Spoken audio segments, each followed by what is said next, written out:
Hello babies and babas, hello boys and girls, hello my dear viewers. My name is Professor नीति दोषी और आपका बहुत बहुत स्वागत है हमारे चैनल पे.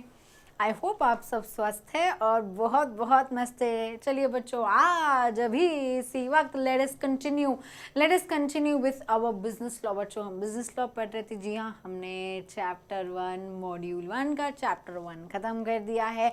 मॉड्यूल 1 चैप्टर नंबर 2 हम कंटिन्यू करते हुए आगे बढ़ेंगे. बच्चों, लास्ट लेक्चर में हमने exemption, privileges for a private company पढ़ा था. बस उसी तरह से हम पढ़ने जा रहे हैं रेस्ट्रिक्शंस. जैसे उसको प्रिविलेजेस मिले हैं, एग्जम्पशंस मिला है, वैसे प्राइवेट कंपनीज पे कुछ रेस्ट्रिक्शंस भी है. वो रेस्ट्रिक्शंस क्या बताते हैं वो हम देखेंगे. सबसे पहला है बच्चों restriction on transfer of share. जी हाँ, जो प्राइवेट कंपनी की हम बात कर रहे हैं वो प्राइवेट कंपनी पे सबसे पहला रिस्ट्रिक्शन है कि उसके शेयर्स फ्रीली ट्रांसफरेबल नहीं होते हैं. वो प्राइवेट कंपनी के शेयर्स फ्रीली ट्रांसफरेबल नहीं होते हैं. बच्चों, मान लीजिए प्राइवेट कंपनी के आप शेयर होल्डर हैं.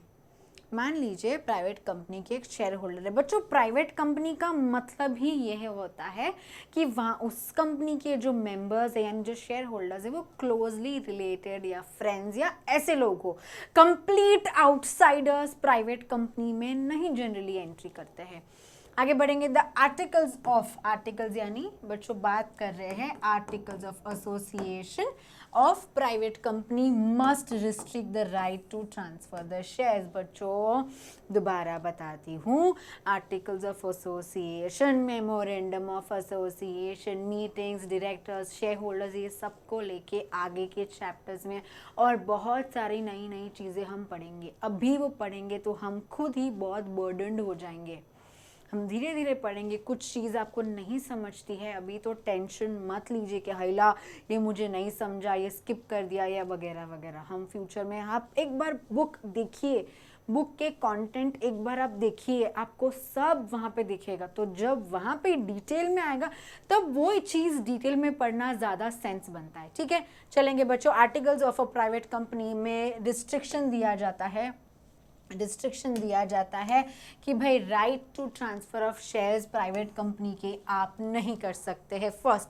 सेकेंड इज बच्चों can not invite, understand, can not invite public to subscribe for its securities under section 268. बच्चों, ऑब्वियसली अगर मैं प्राइवेट कंपनी हूँ तो मैं जनरल पब्लिक को क्यों बेचूं अपने शेयर्स. मैं अपने शेयर्स जनरल पब्लिक को क्यों बेचूं. अगर वो करना ही था तो मैं प्राइवेट कंपनी क्यों बनी. भैया मैं तो पब्लिक कंपनी बन जाती, बट मैं प्राइवेट ही इसीलिए बनी कि जनरल पब्लिक मेरे कंपनी के शेयर्स को सब्सक्राइब यानी खरीदे ना. इसीलिए इसमें बताते हैं कि दे कैन नॉट इन्वाइट, एक प्राइवेट कंपनी पब्लिक को सब्सक्रिप्शन नहीं दे सकती सिक्योरिटीज यानी शेयर्स के. बच्चों, cannot invite to the public to subscribe for any securities. Shares सिर्फ शेयर्स ही सिक्योरिटीज नहीं आता. शेयर्स आता है, डिबेंचर्स आता है. बच्चों, बहुत कुछ होता है जो हम दोबारा फ्यूचर में देखेंगे. यानी इसका कहने का कंक्लूजन ये है कि एक प्राइवेट कंपनी जनरल पब्लिक को अपनी कोई भी सिक्योरिटीज बेच नहीं सकते हैं. Is prohibited. नेक्स्ट इज बच्चों maximum number of members 200. Underline, maximum number of members my dear viewers is 200. इसका मतलब क्या होता है देखिए बच्चों. Maximum number of members is 200 under section 2 subsection 68. Obviously number of members cannot exceed 200. Private company में जो members है यानी जो शेयर होल्डर्स है वो 200 से ज़्यादा नहीं हो सकते हैं. First, for the purpose of determining whether number of members exceed 200 or not, the following principles apply. अभी गिनना है, दिमाग में सोचो, सुनो, गिनना है. 200 बोल रहे हैं, कंपनीज एक्ट बोल रहा है कि प्राइवेट कंपनी में मैक्सिमम 200 मेंबर्स हो सकते हैं. भैया 200 से ज़्यादा मेंबर्स नहीं हो सकते. अभी वो 200 मेंबर्स को गिनेंगे कैसे, ये ध्यान दीजिए. Joint holders of shares shall be treated as one member. मान लीजिए एक है हमारे मिस्टर ए और एक है हमारी बहुत ही सुंदर सी Mrs A. Mr A and Mrs A ने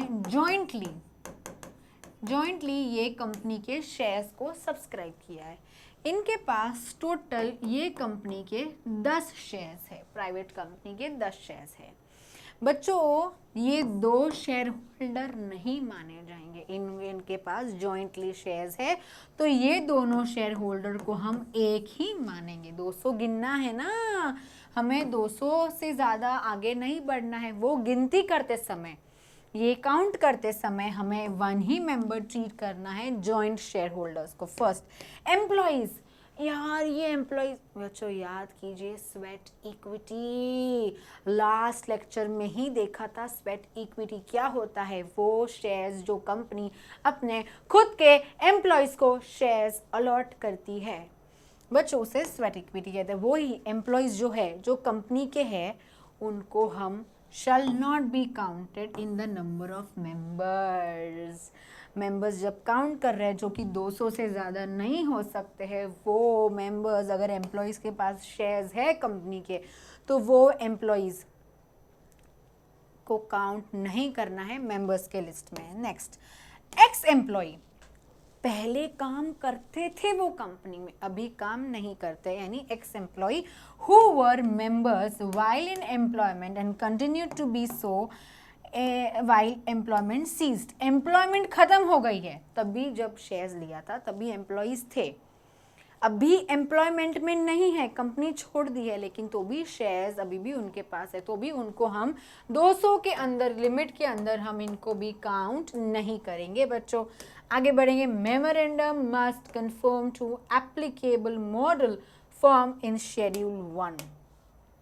बच्चों कंपनी लॉ है ना बच्चों, बहुत ही वास्ट है। कंपनी लॉ है ना बच्चों, कंपनीज एक्ट बहुत ही वास्ट है। सारी चीज़ें आप एक्सपेक्ट नहीं कर सकते कि हमको लाइन में एक ही टाइम में सारी चीज़ें लिख के दे दो। नहीं बच्चों, जब भी कोई चेंजेस आते हैं, मार्केट जैसे चेंज होगी, जैसे ही चेंजेस आते हैं सोसाइटी में, वैसे धीरे धीरे करके कंपनीज एक्ट में भी वो लोग चेंजेस इनकॉर्पोरेट करते जाते हैं, अमेंडमेंट्स लाते हैं। तो वैसे ही कंपनीज एक्ट को सपोर्ट करने के लिए शेड्यूल्स बनते हैं, रूल्स बनते हैं, रेगुलेशंस बनते हैं, अमेंडमेंट्स आते हैं। बस ऐसे ही बच्चों एक शेड्यूल 1 बना है जो मेमोरेंडम के बारे में बात करता है। एक प्राइवेट कंपनी के मेमोरेंडम में कौन सी चीज़ें होनी चाहिए और कौन सी चीज़ें नहीं होनी चाहिए, ये हमें शेड्यूल 1 में बताता है। शेड्यूल 1 में हमें बताता है कि memorandum must confirm to applicable model form in schedule 1 under section 46। The memorandum shall be in one of the form specified under table A. भाई शेड्यूल 1 के अंदर का टेबल ए के अंदर का A, B, C, D और E, इसमें से कोई भी एक आपके कंपनी का मॉडल जो है, मेमोरेंडम जो है, वो इसके साथ रिजेंबल करना चाहिए। In schedule 1 as may be applicable to the company को जो एप्लीकेबल है उस हिसाब से इनके मेमोरेंडम ऐसे बनने चाहिए। कोई पूछेगा कैसे बनना चाहिए, तो क्या बोलने का, schedule 1 table A, B, C, D और E for private company, and बात हम मेमोरेंडम की कर रहे हैं। नेक्स्ट इज बच्चों article, alteration of articles of association में अगर कोई ऑल्ट्रेशन करना है, यानी कोई फ्यूचर डेट में चेंज करना है, to incorporate entrenchment provisions required agreement of all the members. ऐसा कोई प्रोविजन आर्टिकल्स में डाल रहे हो जो जनरली वो प्रोविजंस को आप और स्ट्रिक्ट बना रहे हो, सो दैट आपके कंपनी का कंट्रोल आपके हाथ से ना छूटे। एंट्रेंचमेंट प्रोविजन है जनरली बच्चों, उस केस में क्या होगा, देखिए, एंट्रेंचमेंट प्रोविजंस में be made either on formation of a company और by an amendment in which the articles agreed by all the members. आप अमेंडमेंट कर रहे हो, आप कोई चेंज कर रहे हो, आप कोई ऑल्ट्रेशन कर रहे हो अपने आर्टिकल्स ऑफ एसोसिएशन में, तो सारे मेंबर्स को हाँ बोलनी पड़ेगी। और वो अगर वो प्रोविजन स्पेशली एंट्रेंचमेंट प्रोविजंस है, यानी you are generally making the provisions more harder, more difficult. आगे बढ़ेंगे, मतलब अगर कहाँ पे 51% हाँ बोलने चाहिए, अगर आप एंट्रेंचमेंट प्रोविजन में 75% चाहते हो कि हाँ बोले, तो ये आपको इनकॉर्पोरेट अगर करना है आर्टिकल्स में, तो आपके सारे मेंबर्स ऑफ द कंपनी को अग्रीमेंट लेना पड़े, यानी हाँ बोलने चाहिए। Can not make public offer of security. अरे भैया ये तो पूरा लॉजिक ही है ना, कंपनी को, प्राइवेट कंपनी है ही इसीलिए कि वो पब्लिक को, जनरल पब्लिक को अपने शेयर्स ऑफर नहीं कर सकती है। ये तो वन ट्रू रूल है ना भैया। अगर प्राइवेट कंपनी भी जनरल पब्लिक को शेयर्स बेचने लगे तो वो प्राइवेट कैसे रहेगी? जी हाँ, अ private company can not issue securities through prospectus. Prospectus जब भी एक कंपनी शेयर्स इश्यू करती है, मैंने आपको थोड़े लेक्चर्स के पहले बताया था एक प्रोस्पेक्टस क्या होता है। जब आप कोई प्रॉपर्टी खरीदने जाते हो तो वहाँ पे एक आपको एक लिफलेट यानी एक बुक जैसा मिलता है जहाँ पे वो प्रोजेक्ट के बारे में सब कुछ लिखा होता है, उसे प्रोस्पेक्टस कहते हैं। वैसे ही जब एक कंपनी शेयर्स इश्यू करती है उसे प्रोस्पेक्टस बनाना पड़ता है। A private company is barred from making public offer of securities. A private company में issue securities only through private placement, right issue and bonus issue. रुक जाइए। एक प्राइवेट कंपनी को सबसे पहला तो शेयर्स इश्यू जनरल पब्लिक को करना ही नहीं है, इसीलिए प्रोस्पेक्टस का तो सवाल ही नहीं आता। इस board from making public offer. बराबर। अभी प्राइवेट कंपनी शेयर इश्यू करे तो करे कैसे? देखिए, सबसे पहला है private placement, rights issue and bonus issue. बच्चों, एक बार शेयर्स इश्यू करने के बाद दोबारा अब अगर आप शेयर्स इश्यू कर रहे हो, आप राइट्स दे रहे हो एग्जिस्टिंग शेयर होल्डर को ये पूछने का, ये बताने का कि क्या तुम्हें शेयर खरीदना है। मैं आपको एक ऑप्शन देता हूँ, क्या आपको मेरे कंपनी के शेयर खरीदने हैं? इसे बच्चों राइट इश्यू कहते हैं। एग्जिस्टिंग शेयर होल्डर्स को आप दोबारा शेयर ऑफर कर रहे हो, इसे राइट शेयर्स कहते हैं। बच्चों, बोनस शेयर्स यानी एग्जिस्टिंग शेयर होल्डर्स को आप और शेयर्स दे रहे हो मुफ्त में। अगर आप एग्जिस्टिंग शेयर होल्डर्स को और शेयर्स दे रहे हो मुफ्त में, उसे बोनस इश्यू कहते हैं। और अगर आप एक प्राइवेट कंपनी हो, आप प्री सिलेक्टेड इन्वेस्टर्स के पास अपना शेयर्स बेच रहे हो बच्चों, उसे प्राइवेट प्लेसमेंट कहते हैं। ये भी बच्चों एक्चुअली स्टॉक एक्सचेंजेस पे ही होते हैं, प्राइवेटली होते हैं, प्राइवेट प्लेसमेंट इसे कहते हैं। और इनको हम प्री सिलेक्टेड इन्वेस्टर्स के पास ही हम ये शेयर्स बेचते हैं। आगे बढ़ेंगे बच्चों। Issue of GDRs, issue of GDRs, global depository receipts. Underline कीजिए और लिखिए ऊपर ग्लोबल डिपॉजिटरी रिसीट्स। इसका मतलब क्या होता है बच्चों? जब भी एक इंडियन कंपनी फॉरेन कंट्रीज में अपने डिपॉजिटरी रिसीट्स इश्यू करती है, ये भी डिटेल में देखेंगे बच्चों। अभी इसका मतलब समझा कि कोई मतलब नहीं है, लेकिन बताओ issue of GDRs are not allowed. Of course, अगर मैं एक प्राइवेट कंपनी हूँ तो मैं ग्लोबल डिपॉजिटरी रिसीट्स इश्यू नहीं कर सकती बच्चों। GDRs होता है जो कंपनी यहाँ पे है, उसे अगर ग्लोबली किसी देश में अपनी GDRs इश्यू करने हैं, डिपॉजिटरी रिसीट्स इश्यू करने हैं, पैसे रेस करने हैं, तो वो हमारी प्राइवेट कंपनी के लिए अलाउड नहीं है। Issue of GDR in any foreign country is a public offer under section 41 part A chapter 3 and private companies are barred from making public offer. जी हाँ, पब्लिक ऑफर एक प्राइवेट कंपनी नहीं कर सकती है बच्चों। आगे बढ़ेंगे। No access to public deposits. जी हाँ, जैसे ही कंपनी शेयर्स इश्यू करती है, डिबेंचर्स इश्यू करती है, वैसे वो डिपॉजिट्स भी रेस कर सकती है, लेकिन एक प्राइवेट कंपनी ये नहीं कर सकती है। प्राइवेट कंपनी के नॉट इनवाइट और एक्सेप्ट पब्लिक डिपॉजिट्स। जी हाँ, एक प्राइवेट कंपनी के नॉट इनवाइट एंड के नॉट एक्सेप्ट पब्लिक डिपॉजिट्स। आगे बढ़ेंगे बच्चों। What is a public company? Very important, underline कीजिए, स्टार मार्क कीजिए। What is a public company under section 2 sub section 71। Under section 2 sub section 71 क्या बताता है? Private company means a company, oh sorry, public company बच्चों, public company की बात कर रहे हैं हम। Sorry my sincere apologies. What is a public company under section 2 sub section 71 हम बात पब्लिक कंपनी की कर रहे हैं। Public company means a company which is first not a private company. कैसा डेफिनेशन है, देखो बहुत सुंदर सा, बहुत इजी सा। एक प्राइवेट कंपनी अगर वो नहीं है, एक पब्लिक कंपनी कब मानी जाएगी? सबसे पहला जब वो एक प्राइवेट कंपनी ना हो and has minimum, very important, ध्यान दीजिए, has minimum paid up share capital of 5 lakh rupees. बच्चों ये कंडीशन भी अभी हटा दी गई है। मैंने आपको लास्ट लेक्चर में भी बोला था, minimum paid up share capital की कंडीशन प्राइवेट कंपनी में से और पब्लिक कंपनी में से हटा दी गई है। उसमें 1 और यहाँ पे 5, ये जो 2 कंडीशन थी यहाँ पे, मतलब उसमें 1 लाख और यहाँ पे जो 5 लाख, ये 2 कंडीशन है कम्प्लीटली स्क्रैप कर दी गई है। अमेंडमेंट आया था और अभी minimum paid up share capital के नाम का कोई कंडीशन नहीं है और such higher capital is be prescribed again provided that a company which is a subsidiary company of a company. हाँ, ये कुछ नया पढ़ा है हमने। Which is not a private company shall be deemed to be a public company for the purpose of this act even where such subsidiary company continues to be a private company। बच्चों, ये पढ़ने के लिए, ये समझने के लिए मैं चाहती हूँ आप थोड़ा सा मुझ पे ध्यान दीजिए। बच्चों, क्या है ना, 2 नए कॉन्सेप्ट पढ़ने जा रहे हैं, holding company and a subsidiary company. जब एक कंपनी दूसरे कंपनी में शेयर्स खरीदती है, एटलीस्ट 50% एंड मोर, कम से कम 50% से ज़्यादा, तो वो जो कंपनी ने शेयर खरीदे उसे कहते हैं होल्डिंग कंपनी।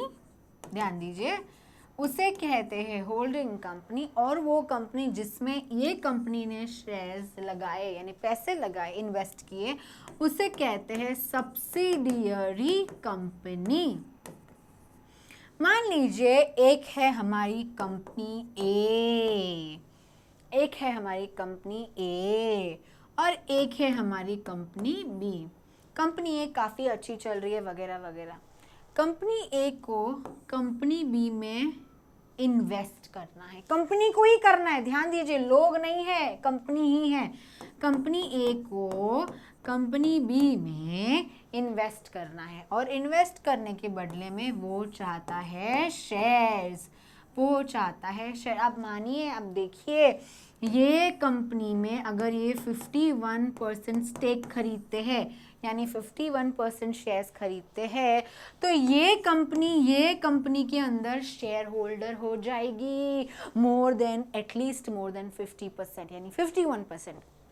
अगर ये कंपनी के शेयर खरीदती है भैया, तो इसे हम होल्डिंग कंपनी कहेंगे, इसे हम सब्सिडियरी कंपनी कहेंगे। ऑब्वियसली दिमाग लगाओ, अगर ये कंपनी के पास, इस कंपनी के 51% शेयर्स है, यानी 51% शेयर्स है, तो डिसीजन, जो भी रेजोल्यूशंस पास करने होंगे, जो भी डिसीजन बनाना होगा, उसके लिए इस कंपनी का परमिशन लगेगा।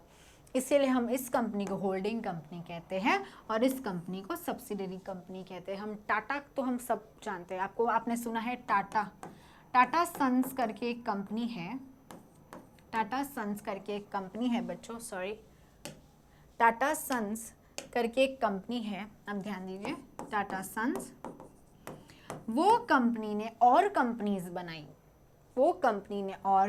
बनाई, जैसे कि TCS, जैसे कि टाटा स्टील, एक्सेट्रा। बच्चों, तो इस केस में ये जो हमारे टाटा सन्स है ना, ये हमारी होल्डिंग कंपनी है और ये जो कंपनीज में वो इन्वेस्ट कर रही है उसे हम सब्सिडियरी कंपनी कहेंगे। Share holder, majority share holder of a subsidiary company is a holding company. अभी देखिए क्या बताता है, ध्यान दीजिए, यहाँ पे ए बी पब्लिक कंपनी है जो कि होल्ड कर रही है, सब्सिडियरी कंपनी क्या है, private company. Any subsidiary company, ध्यान दीजिए, any subsidiary company of a public company is a public company. देखो, देखने में तो ये एक पब्लिक कंपनी है और ये एक प्राइवेट कंपनी है, लेकिन सब्सिडियरी कंपनी प्राइवेट भी होगी ना। सब्सिडियरी कंपनी अगर प्राइवेट भी है, लेकिन अगर उसकी होल्डिंग पब्लिक है ना, तो ये सब्सिडियरी भी ऑटोमेटिकली पब्लिक कंपनी हो जाएगी। Any subsidiary company of a public company is a public company. In the above example, company B becomes a public company as it is a subsidiary of a public company A. Okay, my dear viewers, this brings us to the end of the lecture. I hope आपको सारी चीज़ें समझ में आई होंगी। अगर आपको कोई भी डाउट्स है, feel free to reach out to us in the comment section. This is professor Niti Doshi signing off. Thank you.